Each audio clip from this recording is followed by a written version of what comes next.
guys, ganap nga. Ay ginising nga ako ng mahaga nitong si Ate Len dahil luto na nga daw itong na-request kong ulam sa kanya kagabi. Paksiw sa gata nga ang cravings natin ngayong araw at sasamahan pa natin yan ng Miss D Bagoong. Naku, kahit itapat mo sa akin ng steak sa mga oras na to, hindi ko to ipagpapalit. Yung araw na rin kasi na sunod-sunod na puro karne nga ang kinakain namin. Kaya nag-request talaga ako ng isda naman ang ulamin ngayon. Ito kasing si Bebo wala talagang kahilig-hilig sa isda. Pero alam nyo ba, mas sumarap nga ang kain ko dahil dito sa bagoong ng Miss D. Pang ulam man yan o pang sausawan, perfect na perfect talaga sa timpla. Pero alam nyo ba guys, sa totoo lang, nagbabawas nga ako sa kanin ngayon. Kaya lang pang-apat na sandok ko na to naksyota. Ay nako, kasalanan mo yan, Miss D.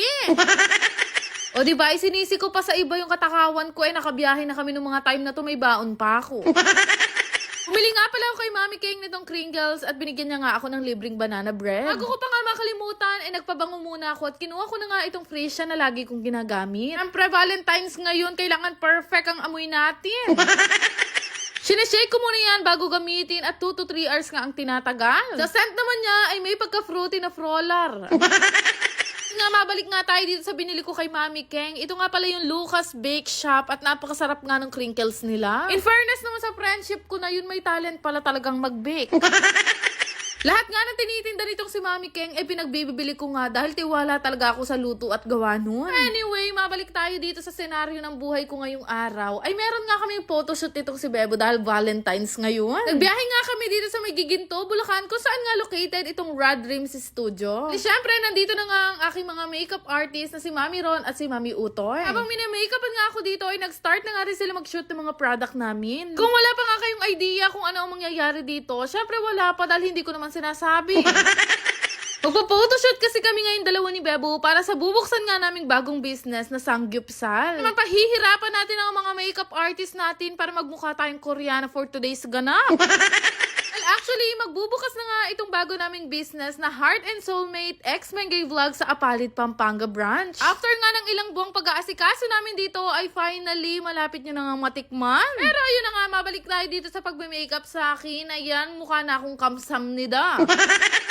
Straight hair nga lang ang atake natin ngayon para magmukha tayong mabait at virgin, At ayun na nga, maya-maya din naman ay nag-start na nga itong shoot namin. Kailangan talaga namin magpa-photoshoot sa studio para nga sa posting at yung ilan ay gagamitin namin para sa standee. Siyempre, dahil Sangyupsal nga ang business namin, kailangan pati posting namin anyo nga sa'yo din.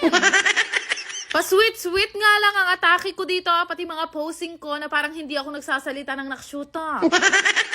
Napakaraming pictures na nga ang na-take sa akin sa ilang minuto pa lang namin pagpo-photoshoot nitong si Sir Rad. Siyempre naman, kasama din namin ang napakabait at supportive na CEO ng Heart and Soulmates na si Madam Roxy Vlogs. After nga noon, ay pinuntahan ko na nga itong si Bebo na nakahawig nga si Zorro. Nakshuta. Fairness naman sa look ni Bebo ngayon, nagmukha talaga siyang opa. Ewan ko ba, kahit ako na-freshen talaga ako sa mga look namin dalawa ngayon, siguro dahil Valentine's. Sa 4 na taon nga namin pagsasama nitong si Bebo, ngayon ko lang siya nakita ganyang ka-fresh, pero matuling pa din. Pero ayun nga, bago matapos ang February, ay magbubukas na nga itong Heart and Soulmates Apalit, Pampanga branch. May nga nagme-message sa amin kung pwede na daw ba magpa-reserve. Ay Diyos ko, hindi pa po kami tumatanggap ng reservation. Binaparnisan pa po yung mga upuan. Chares! Happy Valentine's po, people of the Philippines! Muna kayong kiligin sa mga posting namin dahil hindi pa po ito yung prenup namin. Pero malay nyo naman next month, mag-photoshoot na kami para sa wedding namin, Dahil Valentine's Day ngayon, hindi pwedeng kami lang ang masaya. Kaya naman mamimigay kami ng pan-date kung may ka-date kayo.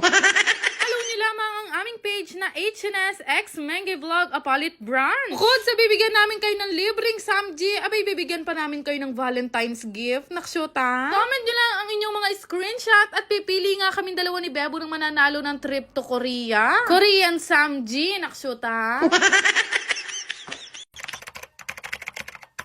Bago nyo i-skip tong video, gusto ko lang ipakita sa inyo itong nilalaro kong Aurora game. Para mag-register, ilagay nyo lang ang inyong mga phone number, gumawa ng sariling password at i-confirm. Ganun lang kadali, meron na nga kayong account dito sa Aurora game at napakadami nyong pwedeng pagpili ang laro dito. Pero syempre, bago ang lahat, kakailanganin nyo muna mag-cash in. Sobrang dali lang naman mag-cash in guys, sundin nyo lang lahat ng instruction nila and after that, pwede na nga kayong maglaro. Madalas ko nga laruin dito itong Dragon and Tiger na sobrang dali lang din manalo. Bebet ka lang naman dyan kung magkano yung gusto mong ibet Tapos meron din silang color game gaya nito. For sure naman, alam niyo na kung ano yung mechanics nito. Kagaya lang din sa Peria. Pero dito, syempre, hindi mo nakakailanganin lumabas. Easy play, easy win nga lang dito sa Aurora Game. Kaya subukan nyo na ring laruin. Pero paalala lang, ang Aurora Game po ay para lamang sa mga matatanda at hindi ko po inire-recommend sa mga bata. Kaya mag-download na kayo gamit ang link na makikita nyo sa comment section. Yan lang naman. Salamat!